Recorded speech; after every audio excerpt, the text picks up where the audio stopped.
اللہ تبارک و تعالی نے ارشاد فرمایا قد افلح المؤمنون الذین هم فی صلاتهم خاشعون، جو ایمان والے ہیں وہ فلاح پا گئے. اور ایمان والے کون ہیں؟ الذین هم فی صلاتهم خاشعون، جو اپنی نمازوں کے اندر خشوع کو ظاہر کرتے ہیں، اپنی نمازوں کے اندر خشوع خضوع کو پیدا کرتے ہیں. اور خشوع کیا ہے؟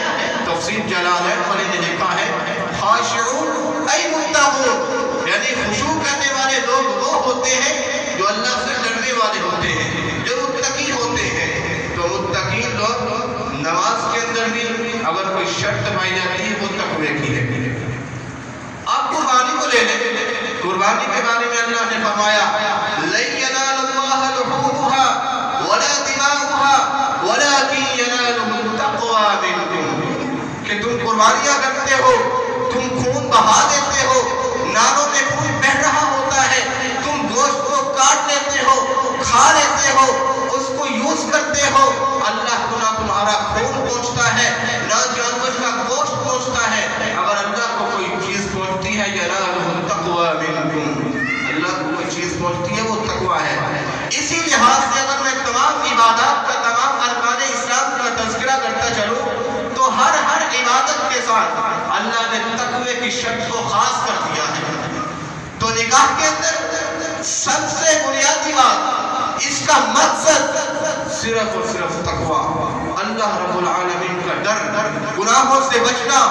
کہ اللہ میں نکاح کر رہا ہوں، اس میں تیری رضا مقصود ہے، یا اللہ میری نکاح کا مقصد یہ ہے کہ میں گناہوں سے بچ جاؤں، تیری راہ راست پر آ جاؤں، میرا اور کوئی مقصد نہیں، صرف تقوی. تقوی اگر کوئی بنیاد بنا لے تو اس کے نتائج جو ہوتے ہیں اللہ کی قسم ہے وہ بھی آپ کے سامنے واضح ہو جائیں گے. پہلی آیت اللہ نے فرمایا یا ایھا الذین آمنوا اتقوا اللہ حق تقاته، اس طرح ڈرنا ہے اللہ سے جیسے ڈرنے کا حق ہے.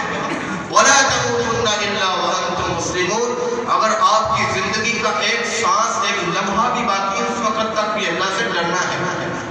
اور دوسری آیت جب مولوی پڑھتا ہے، خطبہ جب دیتا ہے، اس کے اندر جب دوسری آیت پڑھی جاتی ہے کہتا ہے یا ایھا الناس اتقوا ربکم الذی خلقکم من نفس واحدہ، کہ اے لوگوں اپنے رب سے ڈرو جس نے تمہیں یک جان پیدا کیا، ایک جان پیدا کیا.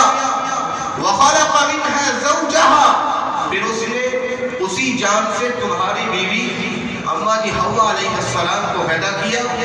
وخلق منها زوجها وبث منهما رجالا كثيرا ونساء، اور یہاں پہ جو محل شاہد بات ہے وہ صرف یہی ہے کہ اللہ نے دوسری آیت کے اندر بھی اگر کسی چیز کا درس دیا ہے وہ بھی تقوی ہے. تو انسان جب نکاح کرتا ہے، شادی کرتا ہے تو تقوی اس کا مقصد ہونا چاہیے، اللہ کی رضا مقصود ہو. اور تیسری آیت پڑھی جا رہی ہے، تیسری آیت یا ایھا الذین آمنوا اتقوا اللہ وقولوا قولا سدیدا، کہ اے لوگوں تم ایمان کا دعویٰ کرتے ہو، ایمان کا دعویٰ کرو، اللہ سے ڈرو.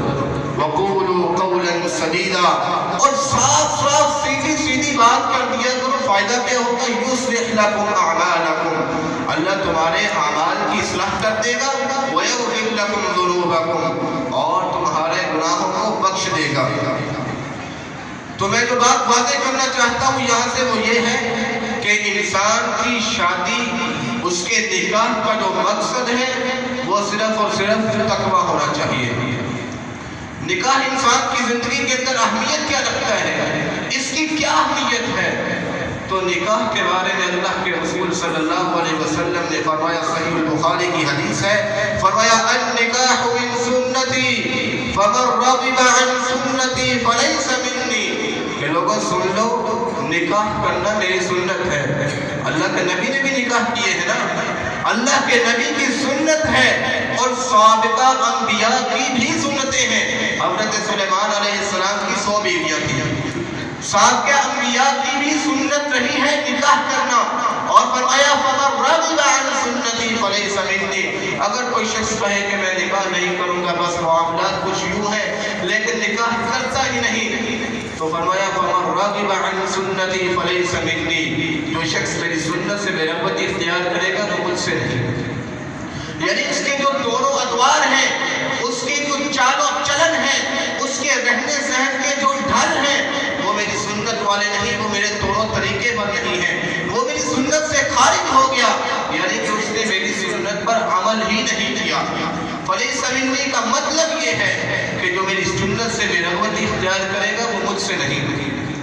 اور اللہ کے نبی صلی اللہ علیہ وسلم نے نوجوانوں کی جماعت کو خاص کرتے ہوئے فرمایا یا معشر الشباب، اے نوجوانوں کی جماعت، خاص کیا ہے اللہ نے نبی نے کہ اے نوجوانوں کی جماعت، من استطاع منکم الباءۃ فلیتزوج، تم میں سے جو شخص شادی کی استطاعت رکھتا ہے اسے چاہیے کہ وہ شادی کر لے۔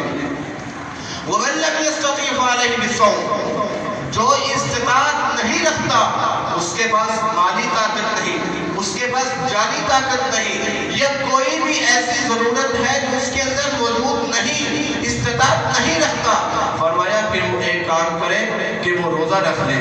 روزہ کیوں؟ فَإِنَّ لَهُ وِجَاءٌ، کیونکہ یہ روزہ اس کے لیے ڈھال ہے، جیسے آدمی جنگ کے اندر اپنی حفاظت کے لیے ایک ڈھال کا استعمال کرتا ہے، ایسے ہی روزہ ایک ڈھال ہے کہ وہ بندہ اگر اس ڈھال کو استعمال کر لے بندہ گناہوں سے محفوظ رہتا ہے۔ تو یہاں پر اللہ کے نبی صلی اللہ علیہ وسلم نے ایک نکتہ بیان کیا، فرمایا کہ جو شخص شادی کی استطاعت رکھتا ہے وہ شادی کرے، نہیں رکھتا تو روزہ رکھے، یعنی کہ نکاح کو افضل قرار دیا نفلی روزے پر کہ استطاعت ہو تو نکاح کرے، اگر استطاعت نہیں تو پھر روزہ رکھے، پہلے نکاح پھر نفلی روزہ۔ تو استطاعت ہونے کے باوجود اگر کوئی بندہ نکاح نہ کرے تو وہ بندہ اللہ کے نبی صلی اللہ علیہ وسلم کی حدیث کے مطابق فَمَن رَغِبَ عَن سُنَّتِي فَلَيْسَ مِنِّي، جو میری سنت سے بے رغبتی اختیار کرتا ہے وہ میری سنت سے نہیں، میری سنت پہ عمل نہیں کرتا، وہ میری سنت کے عمل کے خلاف ہے۔ تو یہ اہمیت ہے نکاح کی۔ نکاح نبی علیہ السلام کی سنت ہے اور سابقہ انبیاء کی بھی سنت ہے۔ تیسری بات، پہلی بات نکاح کا مقصد، دوسری بات نکاح کی اہمیت، تیسری بات نکاح کی فضیلت کیا ہے، نکاح کے فضائل کیا ہیں، یہ نکاح کیوں کیا جاتا ہے، اگر ہم نکاح نہ کریں تو کیا ہوگا، نکاح نہ کریں تو کیا ہوگا۔ نکاح کے کچھ فضائل ہیں جو اللہ کے نبی صلی اللہ علیہ وسلم نے بیان فرمائے۔ پہلا فرمان سنن النسائی کے اندر روایت موجود ہے، اللہ کے نبی صلی اللہ علیہ وسلم نے فرمایا ثلاثۃ حق علی اللہ عونہم، تین شخص ایسے ہیں کہ اللہ کی ان کے اوپر مدد کرنا واجب ہے، تین بندوں کی مدد کرنا اللہ کے ذمہ واجب ہے۔ ان میں سے ایک شخص الناکح الذی یرید العفاف، ایک وہ شخص جو نکاح کرتا ہے اور ارادہ کیا ہوتا ہے عفافیت کا، کہ میں گناہوں سے بچ جاؤں، میں اللہ رب العالمین کے زیادہ قریب ہو جاؤں۔ یہ صرف نکاح کا مقصد یہ ہے کہ میں اللہ رب العالمین کے قریب ہو جاؤں، تو اللہ اس آدمی کی مدد کرنا اپنے ذمہ واجب کر لیتا ہے۔ تو جس کی مدد اللہ اپنے ذمہ واجب کر لے اس کو کیا غیروں کی ضرورت رہے گی؟ کبھی نہیں۔ اللہ رب العالمین جس کی اس کی ضروریات کو پورا کرنے کی ذمہ داری اٹھا لے، دنیا کی کوئی طاقت بھی اس ضرورت کا رد نہیں کر سکتی۔ اور نبی علیہ السلام کے کئی فرامین ہیں نکاح کے فضائل کے بارے میں۔ نبی علیہ السلام فرماتے ہیں اے لوگوں، یہ جو ابو ہریرہ رضی اللہ تعالی عنہ کی روایت ہے، صحیح البخاری کے اندر روایت موجود ہے، اللہ کے نبی صلی اللہ علیہ وسلم نے فرمایا اگر کنوار کی کوئی نعمت ہوتی، اگر شادی نہ کرنا کنوار کی کوئی نعمت ہوتی تو جنت کے اندر کوئی آدمی کنوارا نہ ہوتا، یعنی سارے آدمی جنت کے اندر بھی شادی شدہ ہوں گے، کوئی کنوارا آدمی جنت میں بھی موجود نہیں ہوگا۔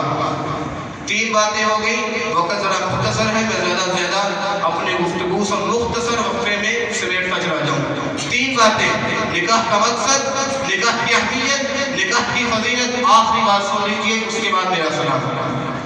آخری بات یہ ہے کہ نکاح کا معیار کیا ہونا چاہیے۔ اللہ کے نبی صلی اللہ علیہ وسلم نے فرمایا، صحیح البخاری کے اندر روایت موجود ہے، فرمایا تنکح المرأة لأربع، چار چیزوں کی وجہ سے عورت سے نکاح کیا جاتا ہے۔ لمالہا، دیکھو اس کے پاس مال کتنا ہے، اس کے مالی حالت ٹھیک ہے۔ ولحسبہا، اس کا حسب نسب، اس کا خاندان کیسا ہے، اس کا کنبہ قبیلہ کیسا ہے۔ چوتھی بات ولجمالہا، اس کا حسن دیکھو، اس کی صورت دیکھو، اس کی شکل و صورت کیسی ہے، یہ تیسری بات۔ چوتھی بات ولدینہا، اس عورت کا دین کیسا ہے، اس کا اخلاق کیسا ہے، وہ عورت، اس کی دینداری کی کیا حیثیت ہے۔ اور فرمایا فاظفر بذات الدین تربت یداک، اے انس بن مالک رضی اللہ تعالی عنہ، اگر تو چوتھی صورت اس کے دین والی صورت کو اختیار کر لے گا تو کامیاب ہو جائے گا۔ اور سعید بن المسیب رحمۃ اللہ علیہ کبار تابعین کے اندر ان کا شمار ہوتا ہے۔